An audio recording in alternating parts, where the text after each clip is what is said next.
Muy buenos días, tardes o noches. Nosotros somos el equipo 8 del grupo 501 y en esta ocasión nos traemos el tema de diabetes mellitus.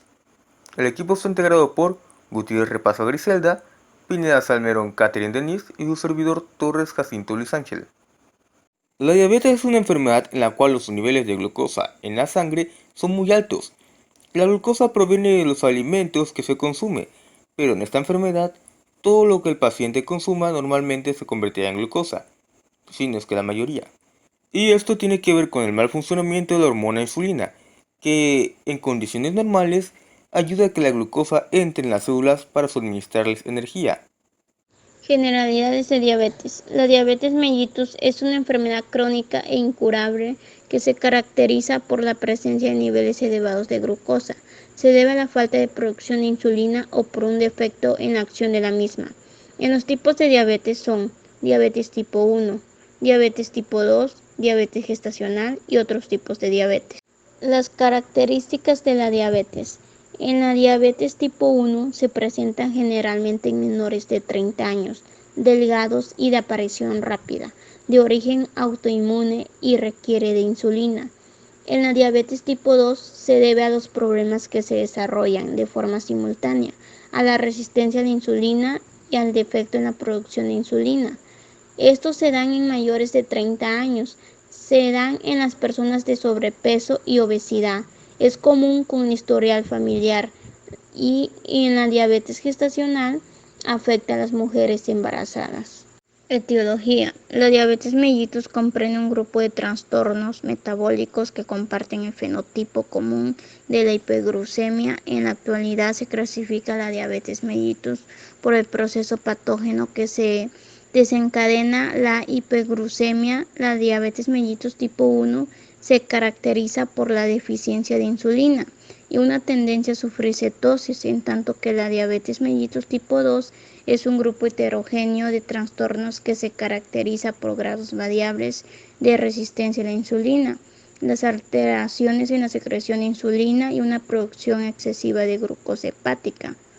Otros tipos específicos comprenden la diabetes mellitus causada por defectos genéticos, diabetes del adulto de inicio juvenil y otros trastornos monogénicos poco comunes, como las enfermedades del páncreas exócrino, que es la pancreatitis crónica, fibrosis quística y hemacromatosis, endocrinopatías, acromegalia, síndrome de Cushing e hipertiroidismo.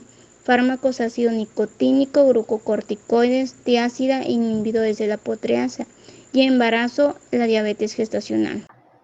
Tenemos la diabetes tipo 1, esta es autoinmune e idiopática.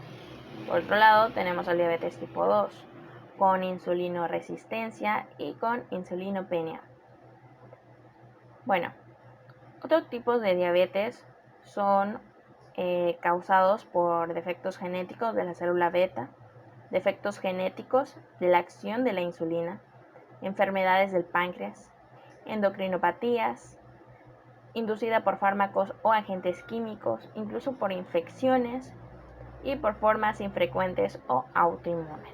Por último, tenemos a la diabetes gestacional, que esta se produce durante el embarazo. En la fisiopatología de la diabetes tipo 1, como sabemos, la diabetes es una enfermedad autoinmunitaria, que quiere decir que hay una destrucción del parénquima pancreático. En sí, el mecanismo de destrucción de células betas principalmente va a haber un defecto de autotolerancia de linfocitos T. Esto se refiere a que los linfocitos T no va a poder tolerar en este caso a las células beta del páncreas, porque puede haber una combinación de lección clonal defectuosas de linfocitos T autorreactivos, de forma que estos se activen y lleguen a atacar a su propio tejido, o la segunda causa puede ser que haya un defecto en las funciones de los linfocitos T reguladoras, de forma de que no estén actuando de forma correcta y estén eliminando al propio parénquima del organismo. Entonces, lo que pasaría aquí, de tener unas células beta totalmente normales, se llegaría a tener unas células totalmente dañadas, debido a que hay este defecto de autotolerancia en los linfocitos T. que en lo cual busca en específico principalmente a la insulina y a la descarboxilada del ácido glutámico, y es por eso que ataca principalmente las células beta. Las más dañadas son las células beta y lastimosamente son las que ocupan mayor espacio dentro de los islotes de Langerhans. Entonces, esto sería la fisiopatología de la diabetes tipo 1. En la fisiopatología de la diabetes tipo 2 puede haber una resistencia a la insulina o puede haber una disfunción de células beta. En la resistencia a la insulina es cuando los tejidos periféricos o los tejidos que reciben a la insulina son capaces de recibirla debido a diferentes factores. Ahora los principales tejidos que no van a recibir esta insulina son el tejido hepático o el hígado, el músculo estriado y el de tejido adiposo. Generalmente estas son las estructuras que sufren mayor resistencia a la insulina, que por lo cual van a haber varias repercusiones entre ellas. La primera es que va a haber una incapacidad para inhibir la producción endógena. Esto se refiere que no va a haber una glucogenia dentro del hígado, que quiere decir que cuando la glucosa entra dentro del hígado, inhibe la glucogenia, es decir, la salida de glucosa a partir del hígado. Pero si la glucosa no logra entrar dentro del hígado, este hígado va a comenzar a eliminar la glucosa que tiene almacenada de forma de glucógeno adentro de él, y va a comenzar a eliminarlo afuera hacia el torrente sanguíneo, aumentando aún más las cantidades de glucosa, y esto por lo cual va a aumentar la glucosa en ayunas por parte del paciente. Otra reacción que puede haber una incapacidad en la captación de glucosa y síntesis de glucosa por parte del músculo estriado, y esto a la larga puede ocasionar la glucosa postprandial.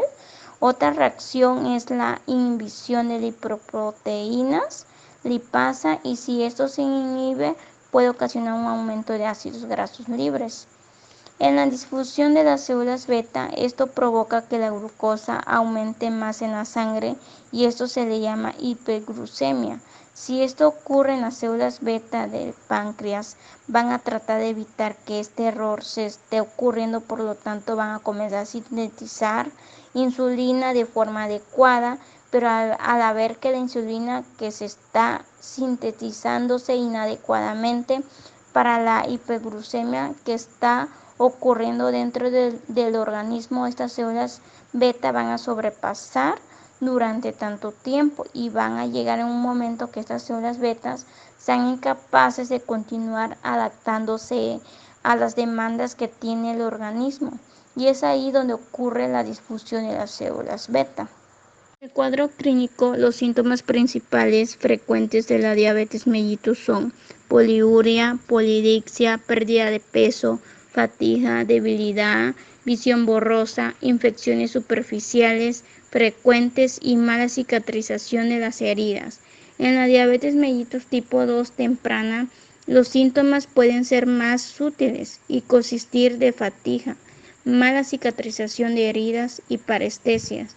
La falta de síntomas es la principal razón para el retraso en el diagnóstico de dicho trastorno.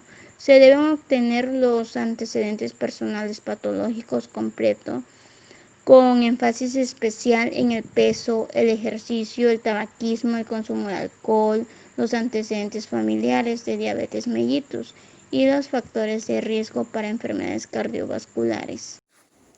Exploración. En la diabetes tipo 1 encontraremos que se da más en jóvenes.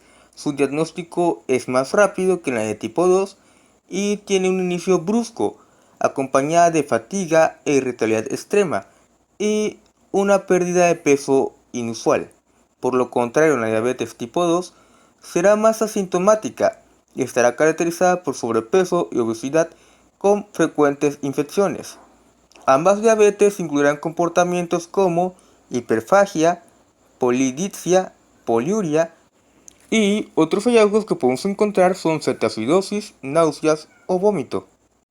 También en la diabetes tipo 1 encontraremos lo que es boca y piel secas, y en la diabetes tipo 2 encontraremos en la piel una acantanosis nigricans, moretones que tardan mucho en sanar, y en el fondo del ojo encontraremos que tiene amaurosis y exudados serios. Criterios para el diagnóstico provisional de diabetes.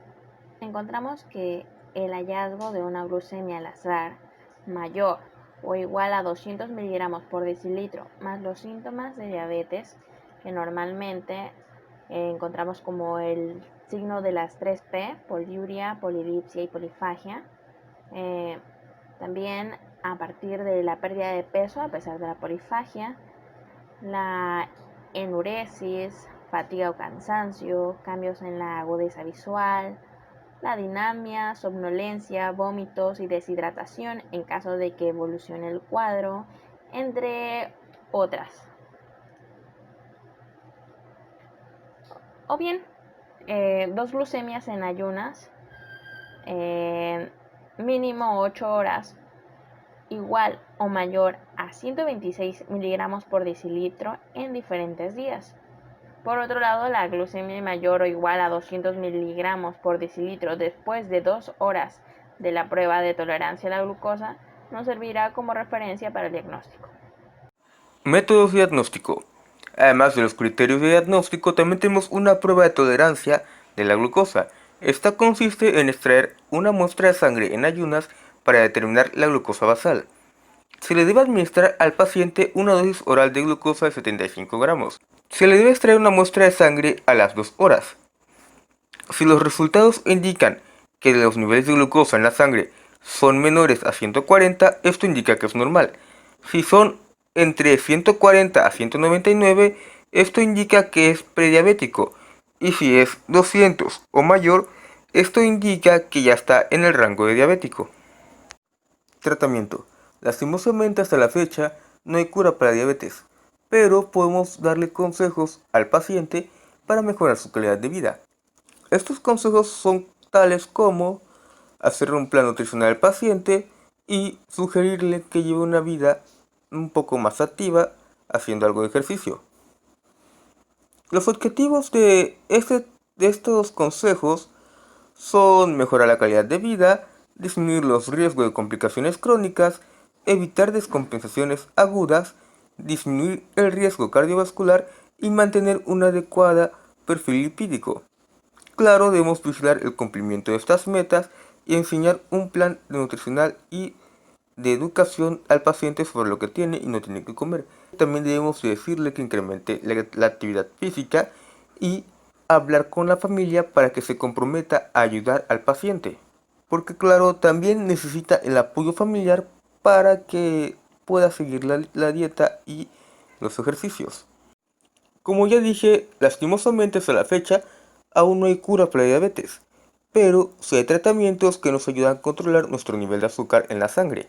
Estos tratamientos, aparte de la insulinoterapia, pueden incluir medicamentos como la metformina, sulfonilureas, milatinidas, tiazolidineidonas, inhibidores de alfa-glucosidasas, inhibidores de la DPP4 y análogos glucolipídicos de larga acción. Pronóstico. La expectativa de vida para las personas con diabetes varía. Bien, diversos estudios demuestran que un estricto control de la glicemia puede prevenir o demorar las complicaciones en los ojos, riñones y el sistema nervioso. Sin embargo, pueden seguir complicaciones incluso en aquellas personas con un buen control en la enfermedad.